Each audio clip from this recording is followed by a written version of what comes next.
Tidak ada satupun dari kami yang mengira bahwa perjalanan pulang ini akan menjadi perjalanan terpenting dalam hidup kami. 8 tetua adat Afrika itu duduk berderet di kabin kelas bisnis sebuah maskapai internasional. Tubuh-tubuh tua yang menyimpan sejarah panjang tentang tanah, ritual, dan hukum adat yang diwariskan lintas generasi. Mereka baru saja meninggalkan gedung Perserikatan Bangsa-Bangsa di New York, membawa pulang hasil konferensi internasional tentang hak-hak masyarakat adat, sebuah forum besar yang bagi sebagian dari mereka terasa seperti dunia lain. Bagi kebanyakan tetua itu, ini adalah perjalanan pertama keluar benua Afrika. Dunia modern yang mereka saksikan selama beberapa hari terakhir terasa mengagumkan sekaligus melelahkan. Gedung-gedung tinggi, layar raksasa, eskalator, lift, dan ruang rapat berpendingin udara membuat mereka kagum. Namun juga diam-diam menegaskan keyakinan lama bahwa kemajuan selalu memiliki wajah yang sama.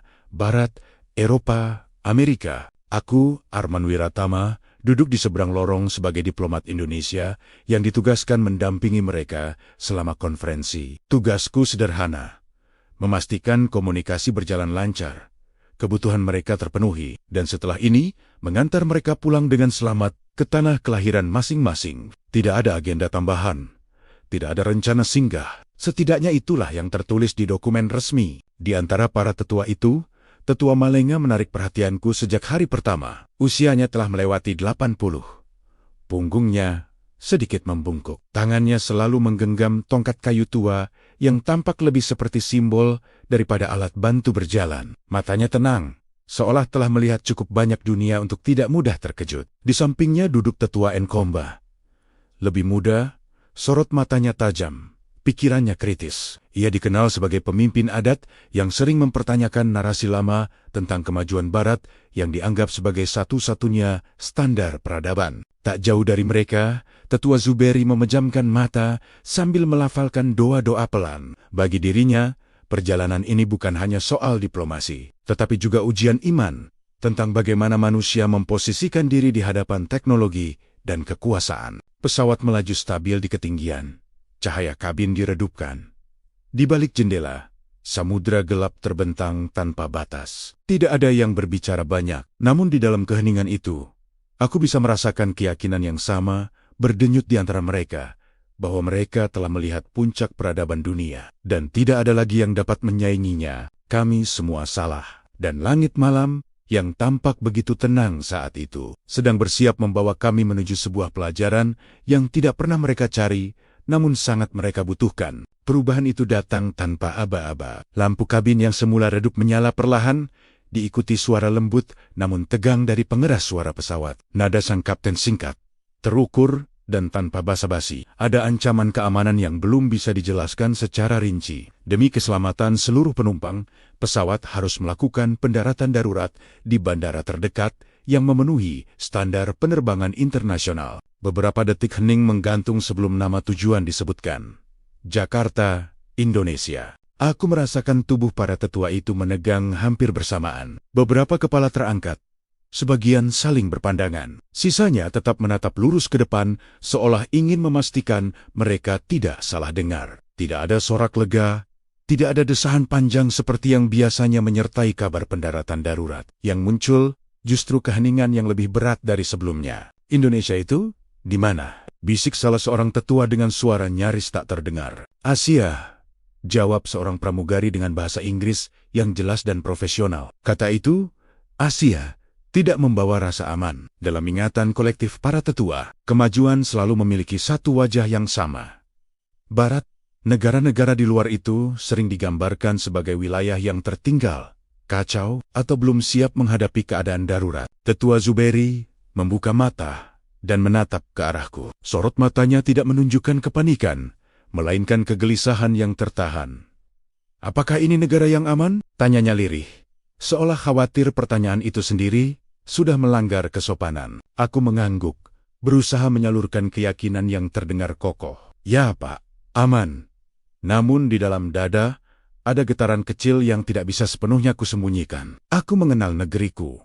Aku tumbuh dan hidup di dalamnya, tetapi melihatnya melalui mata 8 pemimpin adat yang belum pernah bersentuhan dengan dunia modern adalah hal yang berbeda. Tetua Malenga menggenggam tongkat kayunya lebih erat. "Kami orang tua," katanya pelan, hampir seperti pengakuan. "Kami tidak terbiasa dengan perubahan mendadak." Di sisi lain, Tetua Nkomba menatap ke arah jendela pesawat yang gelap. "Barat selalu berkata bahwa merekalah pusat peradaban," ujarnya dengan nada datar yang dingin. "Mari kita lihat apa yang ditawarkan dunia di luar cerita itu." Pesawat mulai menurunkan ketinggian. Di balik Kaka, kegelapan perlahan dipenuhi titik-titik cahaya. Bukan satu atau dua, melainkan ribuan tersusun rapi, membentuk garis-garis panjang yang membelah malam, seperti sungai bercabang. Para tetua Tekjia tidak berkata apa-apa. Saat roda pesawat akhirnya menyentuh landasan dengan lembut, tidak ada tepuk tangan, hanya napas yang tertahan. Mereka belum tahu bahwa nama yang baru saja disebutkan itu akan mengubah cara mereka memahami dunia dan diri mereka sendiri selamanya. Pesawat meluncur perlahan di atas landasan, lalu berhenti dengan gerakan halus yang hampir tidak terasa. Dari balik jendela, cahaya menyambut kami. Bukan cahaya yang menyilaukan atau kacau, melainkan terang yang tertata. Lampu-lampu berbaris rapi, membentuk pola yang jelas, seolah setiap titik telah mengetahui tempatnya masing-masing. Para tetua tetap duduk di kursi mereka. Belum bergerak, tidak ada percakapan. Tidak ada komentar spontan. Tetua Malenga memandang keluar dengan mata yang terbuka lebar, seakan ingin memastikan bahwa apa yang ia lihat bukan ilusi akibat kelelahan. Selama puluhan tahun hidupnya, bandara selalu ia bayangkan sebagai bangunan kecil beratap seng, dengan lantai berdebu dan suara yang bercampur aduk. Yang ada di hadapannya kini tidak sesuai dengan ingatan itu. Pintu pesawat terbuka perlahan. Udara malam Jakarta menyusup masuk ke dalam kabin. Hangat, bersih, tanpa bau tajam. Jam menunjukkan hampir tengah malam. Waktu yang di banyak tempat berarti kelelahan dan ketidaksiapan. Namun, yang menyambut kami justru sebaliknya. Bandara berdiri terang benderang, seolah siang hari belum benar-benar berakhir. Langkah pertama para tetua menjejak Garbarata dilakukan dengan hati-hati. Lantai mengilap memantulkan cahaya putih yang lembut. Tidak ada teriakan petugas. Tidak ada suara tergesa. Para petugas berseragam berdiri di posisinya masing-masing. Sikap mereka tenang, gerakan mereka terukur. "Ini bandara," bisik Tetua Malenga. Suaranya hampir larut dalam dengung mesin yang mulai menjauh. Aku mengangguk. "Bandara utama, Indonesia." Beberapa petugas mendekat. Seorang pria muda menyapa dengan bahasa Inggris yang jelas, menanyakan kondisi rombongan, memastikan para lansia baik-baik saja setelah penerbangan panjang. Senyumnya tidak dibuat-buat, tidak pula berlebihan. Tanpa diminta, kursi roda didorong mendekat. Botol air mineral dibagikan satu persatu. Tetua Zuberi menatap pemandangan itu dengan dahi berkerut. "Mereka tahu kami tua," katanya pelan, "dan mereka peduli." Kami melangkah memasuki aula kedatangan. Langit-langit tinggi, ruang luas, penunjuk arah jelas dalam dua bahasa. Petugas kebersihan bergerak cepat, membersihkan lantai yang baru saja dilewati penumpang. Tidak ada kesan bahwa ini adalah pendaratan darurat. Yang terasa justru keteraturan yang mengalir, seolah keadaan tak terduga adalah bagian dari keseharian. Di wajah para tetua, aku melihat sesuatu yang belum pernah muncul sebelumnya. Bukan kekaguman yang berlebihan, bukan pula kegembiraan, melainkan kebingungan yang jujur. Kebingungan karena dunia yang mereka saksikan tidak sesuai dengan cerita yang selama ini mereka yakini. Malam itu, tanpa sepatah pidato dan tanpa satupun penjelasan resmi, prasangka pertama mulai runtuh, dan Jakarta, dengan caranya yang sunyi, baru saja membuka pintu pelajaran berikutnya. Kami diarahkan menuju area imigrasi dengan langkah perlahan. Para tetua bergerak beriringan, tidak tergesa, seolah ingin menyerap setiap detail yang mereka lewati. Di banyak bandara dunia yang pernah kukunjungi, bagian ini selalu menjadi ujian kesabaran. Antrean panjang, suara petugas yang keras, wajah-wajah lelah yang kehilangan empati. Aku sempat menahan napas, bersiap menghadapi kemungkinan yang sama. Namun yang terjadi justru sebaliknya. Antrean bergerak dengan ritme tenang. Garis-garis pembatas jelas, tidak ada dorong-dorongan. Tidak ada suara meninggi. Para penumpang berdiri pada jaraknya masing-masing, seolah telah memahami aturan yang tak perlu dijelaskan berulang kali. Tetua Nkomba memperhatikan semuanya dengan saksama.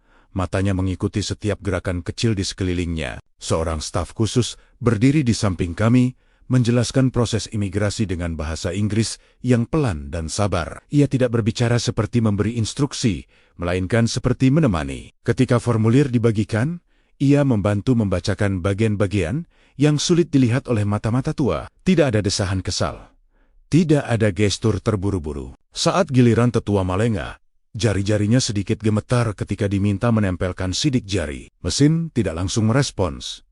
Ia tampak bingung, matanya mencari-cari. Seorang petugas wanita segera mendekat. Ia membungkuk, menyesuaikan tinggi badannya dengan pandangan sang tetua, lalu menjelaskan ulang dengan nada hangat, seperti berbicara kepada ayahnya sendiri. "Pelan-pelan saja, Pak. Tidak apa-apa," katanya lembut. Kalimat sederhana itu membuat dadaku terasa sesak, bukan karena dramatis, melainkan karena jarangnya aku mendengar suara seperti itu di ruang resmi. Tetua Zuberi menunduk. Bibirnya bergerak seolah melafalkan sesuatu yang tidak terdengar. Di wajahnya, aku melihat keharuan yang belum sempat ia pahami sendiri. Proses imigrasi selesai jauh lebih cepat dari yang kami duga.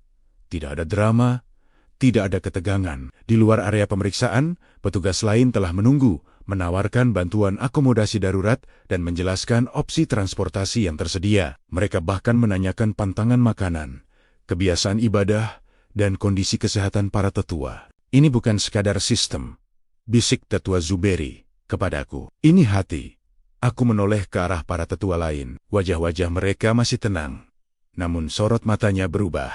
Malam itu, tanpa pidato dan tanpa sambutan resmi, mereka mulai memahami satu hal, bahwa kemajuan tidak selalu ditandai oleh mesin canggih, melainkan oleh cara sebuah sistem memperlakukan manusia ketika ia paling rentan. Dan perjalanan mereka di kota ini baru saja memasuki babak yang lebih dalam. Kami meninggalkan area bandara ketika jarum jam telah melewati tengah malam. Di banyak kota besar dunia, waktu seperti ini identik dengan kewaspadaan berlebih. Langkah dipercepat, tatapan waspada, dan rasa ingin segera tiba di tujuan. Namun Jakarta menyambut kami dengan cara yang berbeda. Jalanan tampak rapi, lalu lintas bergerak tertib, dan cahaya lampu kota membentang panjang tanpa kesan mengancam. Kereta bandara telah menunggu. Pintu terbuka tepat waktu. Interiornya bersih dan sejuk. Para tetua melangkah masuk dengan hati-hati. Tidak ada dorong-dorongan. Tidak ada suara keras. Setiap orang seolah telah memahami perannya masing-masing. Tetua Malenga duduk dekat jendela, pandangannya tak lepas dari deretan cahaya yang berbaris rapi di luar. "Di desa kami," katanya lirih, "malam berarti berhenti." Aku mengangguk, mengikuti arah pandangannya. "Di sini," lanjutnya pelan, "malam seperti napas kedua." Kereta melaju mulus, menembus kegelapan kota. Gedung-gedung tinggi berdiri tenang, tanpa hiruk-pikuk yang mengintimidasi. Tidak ada klakson bersahutan, tidak ada teriakan. Jakarta bergerak dengan ritmenya sendiri, cepat, namun tidak tergesa. Kami turun di stasiun pusat kota. Meski waktu telah larut, peron tetap aktif. Orang-orang berdiri pada tempatnya, mengikuti alur yang tak tertulis. Di eskalator, sebagian berdiri di sisi kiri, memberi ruang bagi mereka yang ingin berjalan di kanan. Tidak ada pengumuman keras yang memerintah. Tidak pula petugas yang membentak. Tetua Nkomba mengamati semua itu dengan wajah serius. "Tidak ada komandan," gumamnya. "Tapi semua tahu harus berdiri di mana." Kami melangkah keluar stasiun dan menyusuri trotoar menuju hotel. Udara malam terasa ringan. Di depan kami seorang perempuan muda berjalan sendirian sambil menatap layar ponselnya. Langkahnya santai, bahunya tidak tegang. Beberapa meter di belakangnya, perempuan lain menyusul dengan ketenangan yang sama. Tetua Zuberi berhenti melangkah. Ia menatap pemandangan itu lama. "Ia tidak takut," katanya pelan, hampir tak percaya. "Di banyak tempat di tanah kami, malam bukan milik perempuan." Aku tidak menjawab. Jakarta menjawabnya dengan caranya sendiri. Hotel menyambut kami dengan kesederhanaan yang rapi. Tidak berlebihan, namun hangat. Petugas resepsionis menyapa dengan senyum tulus, sedikit membungkuk, lalu menjelaskan segala sesuatu dengan bahasa yang mudah dipahami. Kamar-kamar bersih, tenang, dan terasa aman. Malam itu, sebagian besar dari para tetua sulit terlelap. Bukan karena kelelahan perjalanan, melainkan karena pikiran yang terus berputar. Kota ini tidak berteriak untuk mengesankan. Ia tidak memamerkan kekuatan. Ia hanya hadir. Dan dalam kehadiran itu, rasa aman tumbuh tanpa dipaksa. Pagi datang, tanpa gegap gempita. Cahaya matahari masuk pelan melalui celah tirai, menyentuh lantai kamar hotel dengan warna keemasan yang lembut. Jakarta terbangun dengan cara yang tenang, seolah tidak perlu tergesa untuk membuktikan apapun. Di ruang makan hotel, para tetua duduk berjejer, menikmati sarapan sederhana yang disiapkan dengan rapi. Yang pertama menarik perhatian mereka bukanlah hidangan di atas meja, melainkan suasana di sekeliling. Beberapa keluarga sarapan bersama. Anak-anak duduk tenang di kursinya, tidak berlari, tidak berteriak. Usai makan, seorang bocah berdiri, mengangkat piringnya sendiri, lalu berjalan menuju tempat pengembalian. Orang tuanya tersenyum, tidak memerintah, tidak memuji berlebihan. Tetua Malenga menatap pemandangan itu lama. Mereka mengajarkan tanggung jawab, katanya pelan, bukan dengan ancaman. Setelah sarapan, kami menuju stasiun MRT. Bangunannya bersih dan mengilap, dipenuhi petunjuk arah yang jelas. Para tetua berjalan mengikuti alur penumpang lain. Tidak ada yang terburu-buru, tidak pula kebingungan. Di peron, garis kuning menjadi batas yang dihormati. Orang-orang berdiri di belakangnya, menunggu kereta datang dengan sabar. Saat pintu terbuka, penumpang yang hendak keluar diberi jalan terlebih dahulu. Tidak ada yang berebut, tidak ada suara meninggi. Tetua Nkomba menghela napas pendek. Ini disiplin, katanya, tanpa paksaan. Di dalam gerbong, suasana hening. Beberapa orang membaca, sebagian menatap layar ponsel. Lainnya hanya duduk diam. Tidak ada musik keras, tidak ada obrolan yang memaksa semua orang ikut mendengar. Kereta penuh, namun terasa ringan. Kota ini padat, tetapi tidak menekan. Di salah satu stasiun, seorang lansia naik dengan langkah perlahan. Tangannya sedikit gemetar ketika meraih pegangan. Tanpa aba-aba, seorang pemuda bangkit dari kursinya. "Silakan, Pak," katanya sopan. Lansia itu tersenyum, mengangguk, lalu duduk dengan hati-hati. Pemandangan itu berlangsung begitu cepat dan alami, seolah sudah menjadi kebiasaan yang tak perlu dipikirkan. Aku menoleh ke arah tetua Malenga. Matanya berkaca-kaca. Tangannya mencengkeram tongkat kayunya lebih erat. Ia tidak langsung berbicara. Beberapa detik kemudian, suaranya terdengar pelan. "Di suku kami, menghormati orang tua adalah hukum tertinggi." Ia memandang sekeliling gerbong yang modern dan senyap, lalu melanjutkan, hampir berbisik. "Dan di sini, hukum itu masih hidup." Kereta terus melaju, membawa kami lebih jauh ke dalam kota. Untuk pertama kalinya, para tetua itu tidak lagi melihat Jakarta sebagai kota asing. Mereka mulai melihatnya sebagai bukti bahwa modernitas tidak harus membunuh nilai, dan kemajuan tidak selalu lahir dari rasa takut. Hari itu seharusnya berakhir dengan tenang. Setelah berjalan menyusuri taman kota yang luas dan hijau, kami berhenti sejenak untuk beristirahat sebelum melanjutkan perjalanan. Udara siang terasa hangat, tidak menyengat. Para tetua duduk di bangku taman, menikmati angin yang bergerak pelan di antara pepohonan. Tidak ada tanda-tanda bahwa sesuatu akan berubah. Lalu tetua Zuberi berdiri. Langkahnya terhenti di tengah gerakan. Tangannya terangkat ke dada. Wajahnya mendadak pucat. Napasnya terdengar pendek dan tidak teratur. Untuk sesaat, waktu terasa melambat. Aku segera mendekat, memanggil namanya, mencoba menopang tubuhnya yang mulai limbung. Beberapa orang di sekitar langsung bergerak. Tidak ada teriakan panik, tidak ada kerumunan yang membingungkan. Seorang pria menghubungi layanan darurat dengan gerakan cepat namun terkendali. Yang lain memberi ruang, memastikan udara mengalir bebas. Semua terjadi tanpa komando, tanpa suara keras. Dalam hitungan menit, terlalu cepat untuk ukuran kota sebesar ini, ambulans tiba. Sirenenya terdengar, namun tidak mengacaukan. Kendaraan lain memberi jalan dengan tertib. Para tenaga medis turun dengan langkah pasti. Oksigen dipasang, alat pemantau jantung diaktifkan. Setiap tindakan dijelaskan dengan bahasa Inggris yang jelas, tanpa nada menggurui. "Tenang, Pak, kami di sini," ujar salah satu petugas dengan suara rendah dan menenangkan. Di dalam ambulans, Tetua Zuberi berbaring dengan mata terpejam. Napasnya mulai teratur kembali. Tetua Malenga duduk di sampingnya, menggenggam tangannya erat. Sementara Tetua Nkomba memperhatikan setiap gerakan petugas medis dengan wajah serius. "Bagaimana bisa secepat ini?" bisik Tetua Beraka. Suaranya bercampur heran. Aku tidak segera menjawab. Kata-kata terasa kurang memadai untuk menjelaskan apa yang sedang kami saksikan. Kami tiba di Rumah Sakit Rujukan Nasional. Proses penerimaan berjalan cepat dan teratur. Tidak ada antrean panjang yang membingungkan.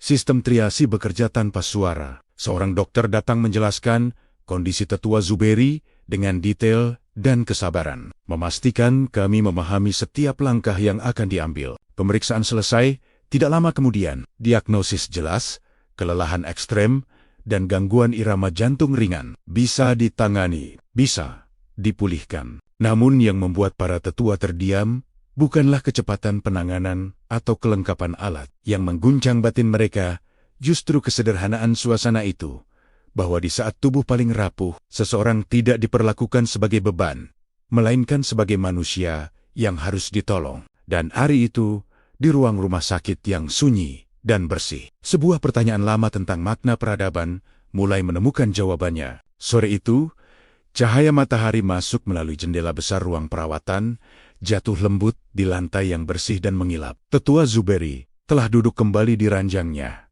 Napasnya stabil, wajahnya tak lagi sepucat sebelumnya. Mesin-mesin medis berdengung pelan. Tidak mengintimidasi, hanya bekerja sebagaimana mestinya. Seorang dokter berdiri di hadapan kami, menjelaskan kondisi dengan bahasa Inggris yang tenang dan mudah dipahami. Tidak ada istilah yang disembunyikan. Tidak ada nada tergesa. Ia menjelaskan apa yang terjadi, apa yang sudah dilakukan, dan apa yang perlu diperhatikan ke depan. Setiap pertanyaan dijawab dengan sabar, seolah waktu bukan sesuatu yang langka. Ketika pemeriksaan selesai dan administrasi dirampungkan, seorang petugas datang membawa rincian biaya. Ia menyebutkan angkanya dengan suara datar, seakan menyampaikan hal yang sepenuhnya wajar. Para tetua saling berpandangan. Tetua Nkomba mengernyitkan dahi, memastikan ia tidak salah dengar. "Ini semua?" tanyanya ragu. Petugas itu tersenyum kecil. "Iya, Pak." Keheningan menyelimuti ruangan. Tetua Zuberi menunduk lama. Tangannya yang tadi gemetar, kini menggenggam selimut dengan erat. Bukan karena sakit, melainkan karena emosi yang mendesak keluar. "Di tempat kami," katanya akhirnya, suaranya hampir berbisik, "sakit berarti menjual tanah. Sakit berarti kehilangan masa depan." Ia menatap sekeliling, ruangan yang bersih, tertib, tanpa kesan mewah berlebihan. "Di sini," lanjutnya pelan, "sakit berarti ditolong." Kami meninggalkan rumah sakit menjelang senja. Jakarta kembali bergerak seperti biasa. Kendaraan melintas, pejalan kaki menyusuri trotoar. Kota tidak memperlambat langkahnya, hanya karena kami baru saja mengalami sesuatu yang besar. Tidak ada spanduk, tidak ada pernyataan, sistem telah bekerja, lalu kembali diam. Di dalam kendaraan, Tetua Malenga akhirnya berbicara. Suaranya pelan, namun mantap. "Negara yang beradab," katanya setelah menarik napas panjang. "Bukan negara yang membuat orang takut pada kekuasaan." Ia menoleh ke arah jendela, memandang kota yang perlahan diselimuti cahaya senja. Negara yang beradab adalah negara yang membuat orang sakit tidak takut. Tidak ada yang membantah, tidak perlu. Hari itu, Jakarta telah menjawab pertanyaan yang sejak lama bergelayut di benak mereka, bukan dengan pidato, bukan dengan simbol kekuatan, melainkan dengan kemanusiaan yang bekerja dalam diam. Dan bagi para tetua itu, pemahaman tentang peradaban kini tak lagi sama. Pagi terakhir kami di Jakarta dimulai tanpa pengumuman. Tidak ada agenda resmi yang terasa berat. Kota seolah sengaja memperlambat langkahnya, memberi ruang bagi kami untuk banner-banner melihat. Kami berdiri di pelataran sebuah lapangan luas yang hijau, tepat di jantung ibu kota. Di tengahnya, Monumen Nasional menjulang tenang, bukan sebagai simbol kekuasaan, melainkan sebagai penanda ruang bersama. Tetua Nkomba memutar tubuhnya perlahan, memastikan apa yang dilihatnya nyata. "Tanah seluas ini," katanya pelan, "didedikasikan untuk rakyat." Aku mengangguk. Tidak ada tiket, tidak ada pagar tinggi, tidak ada penjagaan berlebihan. Anak-anak berlarian di rerumputan. Lansia berjalan santai. Beberapa orang duduk membaca di bawah pohon. Tidak ada kesan eksklusif. Tidak ada jarak antara penguasa dan warga. Yang ada hanyalah ruang yang boleh dinikmati siapa saja. Tetua Malenga duduk di bangku taman, memejamkan mata sejenak. Angin pagi menyentuh wajahnya. Di banyak negara, ucapnya perlahan. Kekuatan ditunjukkan dengan tembok tinggi. Ia membuka mata dan memandang sekeliling. Di sini, kekuatan ditunjukkan dengan memberi. Kami melanjutkan langkah menuju sebuah bangunan besar tak jauh dari sana. Masjid Istiqlal berdiri kokoh, luas, dan terbuka. Namun yang membuat para tetua terdiam lama bukanlah ukurannya. Di seberang jalan, Katedral Jakarta berdiri berdampingan, tidak terasing, tidak terancam. Orang-orang berlalu lalang di antara keduanya dengan sikap biasa, seolah perbedaan iman bukan sesuatu yang harus ditegaskan setiap saat. Tetua Zuberi menarik napas dalam. Di banyak tempat, katanya lirih, iman digunakan untuk memisahkan. Ia tersenyum tipis. Di sini, ia hidup berdampingan. Siang harinya, kami menyusuri lorong-lorong kota yang lebih sempit. Pedagang kaki lima berjejer rapi. Asap sate bercampur aroma nasi goreng memenuhi udara. Meja-meja sederhana dipenuhi pekerja kantor, pengemudi, mahasiswa, rakyat biasa yang tertawa, berbagi cerita, dan makan bersama. Para tetua duduk di antara mereka tanpa perlakuan khusus. Seorang penjual menyodorkan piring dengan senyum ramah. Pelanggan di meja sebelah mengajak berbincang dengan bahasa isyarat sederhana. Tawa pecah tanpa perlu kata yang sama. Tetua Zuberi menatap sekeliling dengan mata berkaca-kaca. Kami berbeda bahasa, katanya pelan. Tapi hati kami bertemu. Jakarta tidak sedang berusaha mengesankan. Ia hanya menjalani kesehariannya. Namun justru di sanalah para tetua itu menemukan pemahaman utuh tentang peradaban. Bukan sebagai pencapaian yang dipamerkan, melainkan sebagai ruang bersama yang dijaga. Perpisahan itu terjadi tanpa upacara. Tidak ada pidato panjang, tidak ada simbol-simbol resmi. Di bandara, koper-koper ditutup perlahan. Wajah para tetua tidak memancarkan kegembiraan, seperti orang yang akan pulang setelah perjalanan jauh. Yang tampak justru kesunyian yang berat, seolah ada bagian dari diri mereka yang tertinggal di kota ini. Tetua Nkomba menggenggam lenganku erat sebelum masuk ke antrean. Kami datang sebagai tamu, katanya pelan, dan pulang sebagai pembelajar. Pesawat lepas landas menembus langit Jakarta yang mulai terang. Aku berdiri lama menatap landasan yang perlahan kembali sunyi. Tidak sepenuhnya menyadari bahwa perpisahan itu bukan akhir, melainkan awal dari sesuatu yang bergerak pelan, namun pasti. Beberapa minggu kemudian, kabar mulai datang. Di tanah kelahiran Tetua Malenga, ia mengumpulkan warganya di bawah pohon tua, tempat musyawarah adat biasa berlangsung. Ia tidak bercerita tentang gedung tinggi atau kereta cepat. Ia berbicara tentang disiplin tanpa paksaan, tentang menghormati orang tua tanpa perintah, tentang kebersihan sebagai harga diri. Tak lama kemudian, desa itu mulai mengadakan kerja bersama setiap minggu. Jalan setapak dibersihkan, sumber air dijaga, anak-anak dilibatkan tanpa ancaman. Di wilayah Tetua Zuberi, sekolah adat berubah arah. Anak-anak diajarkan tanggung jawab kecil, merapikan ruang belajar, menjaga lingkungan, menghormati guru. Kami belajar ini, kata Zuberi kepada para orang tua, bukan dari buku, tapi dari contoh. Sementara itu, Tetua Beroka mendorong perubahan di ladang. Ia memperkenalkan pola tanam bergilir dan kerja kolektif. Hasil panen meningkat.